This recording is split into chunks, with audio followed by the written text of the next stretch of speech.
Okay, let's say that we do have this willingness to allegedly influence our destiny, or it could be simply considered as a road or consciousness instead of going on the left, which is this one of these potential future, leading us to a life where we would do some activity. Let's say you're going to be a postman, and we want to curve this direction and lead it to this other road, leading to some other destiny when we would have some activity which is linked to swimming and diving. Different destiny, nothing spectacular, because we were destined to be a postman. Our father was a postman, our grandfather was a postman, and we have all the facilities and shortcuts to be a good postman by ourselves, but we want to change completely our destiny and do something completely different. And yet, is it so spectacular to suddenly be an instructor of diving and opening some institute providing diving courses? Just a choice. But from our point of view, let's say we know nothing about diving, and it could sound like so spectacular. And yes, it's only a point of view. From some other point of view, it could be something so common. Okay, he was destined to be a postman, and suddenly he became a diving instructor. What's the deal? So there's already these very first points. From our point of view, it looks like very spectacular. And this phenomenon has a name. It is called limiting beliefs. We believe that it's not possible for many reasons.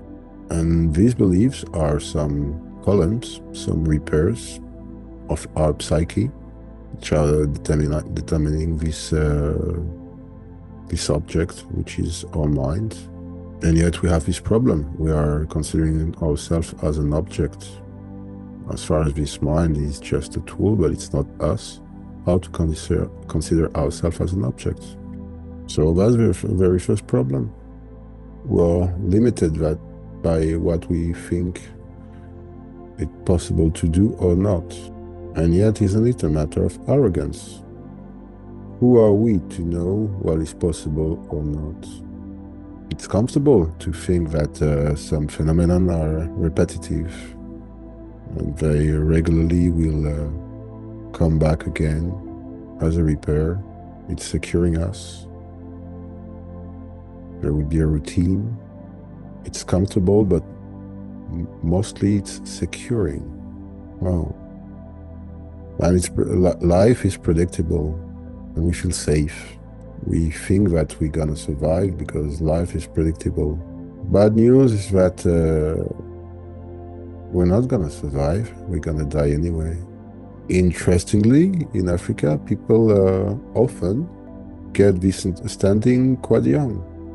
When I was living in Tanzania, for many guys that I knew were coming from big families, and but already when they were young, they did experience the death of 2, 3, 4, 5 of their brothers or sisters.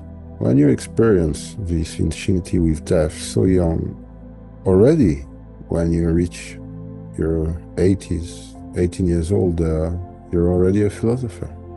You maybe haven't read all the Greek philosophy, all the books of Socrates, and so forth, but yet you're a philosopher because you did have this metaphysical experience, and you know that there's something repetitive. There's nothing repetitive, sorry. Manifestation is unstable. The phenomenon that you're familiar with wouldn't last forever. It would shift at a moment or another and replaced by something else, and it will never stop. So what's gonna happen? We have no idea, not consciously. It does secure us so much to think that, yeah, we're gonna predict what's gonna happen tomorrow and what's gonna happen next month. So securing. But the unexpected is the only certainty. We have no idea about what's going to happen next month. Maybe something astonishing. Maybe something shocking. Maybe nothing, which is the worst, isn't it? So, who are we to judge about what is possible or not? We strictly have no idea about what is possible. This limiting belief about what is possible or not is arrogance, considering that everything is possible, by definition, is a matter of humility, being humble, understanding that some forces are greater than us, some forces are beyond us, and their influence is way larger, way wider than ours. And there's, in terms of attraction, there's something else as well. It's the power of intention. Do I want to do something? Do I desire something? Or does something has to be done? There's a subtle difference between both, isn't it? Is it the me, which is acting, and I want to do something? Or it is the it, the that, which is acting. It has to be done. If it has to be done for some reasons, we are not the doer, we are the instrument. We are the instrument of some forces which surpasses us, which are way greater than us.